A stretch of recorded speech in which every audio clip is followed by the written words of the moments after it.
রব্বানা যালামনা আনফুসানা ওয়া ইল্লাম তাগফির লানা, আপনি যদি ক্ষমা না করেন, ওয়া তারহামনা, আপনি যদি দয়া না করেন, লানাকুনান্না মিনাল খাসিরিন, আমি ক্ষতিগ্রস্তের অন্তর্ভুক্ত হয়ে যাব, জালেমদের অন্তর্ভুক্ত হয়ে যাব। তাহলে আদম আলাইহিস সালাম সর্বপ্রথম স্বীকৃতি দিলেন, হে রব, আমি অন্যায় করেছি, আপনার কাছে ক্ষমা চাচ্ছি, আপনি ছাড়া ক্ষমা করনেওয়ালা কেউ নাই। নবীজি বলেছেন, কোন বান্দা যদি আদমের সন্তান দিনের মধ্যে 50 বার যদি কোনো ব্যক্তি এই দোয়াটা পড়তে পারে, রব্বানা যালামনা আনফুসানা ওয়া ইল্লাম তাগফির লানা ওয়া তারহামনা লানাকুনান্না মিনাল খাসিরিন, সমুদ্রের ফেনা পরিমাণ যদি বান্দা গুনাহ করে, পাহাড় বড় বড় যদি গুনাহ করে, আল্লাহ নবী বলেন তার জীবনের গুনাহ খাতা আল্লাহ রব্বুল আলামিন মাফ করে দেন। সবাই পড়েন, রব্বানা যালামনা আনফুসানা ওয়া ইল্লাম তাগফির লানা ওয়া তারহামনা লানাকুনান্না মিনাল খাসিরিন।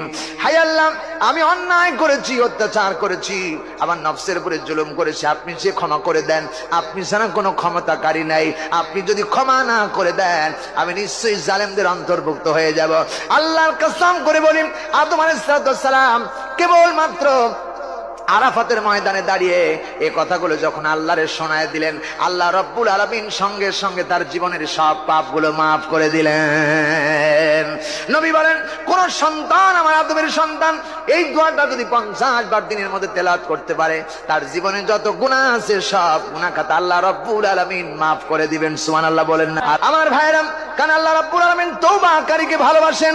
আল্লাহ রব্বুল আলামিন বলতেছেন, তওবা যদি করতে হয় তাহলে তওবায়ে নাসুহা করো, নাসুহায়ে তওবা করো। আল্লাহ তাআলা কোরআনে কারীমের মধ্যে বললেন, ইয়া আইয়ুহাল্লাযীনা আমানু তুবু ইলাল্লাহি তাওবাতান নাসুহা আসা রাব্বুকুম আইয়ুকাফফিরা আনকুম সাইয়্যাতিকুম ওয়া ইউদখিলাকুম জান্নাতিন তাজরি মিন তাহতিহাল আনহার। কোন বান্দা যদি আল্লাহ বলেন, ও আমার ইমানদার বান্দারা, ইয়া আইয়ুহাল্লাযীনা আমানু, ও ইমানদার বান্দারা, তুবু ইলাল্লাহি তাওবাতান নাসুহা, যদি তোমরা খাঁটি দৃঢ় তওবা করতে পারো।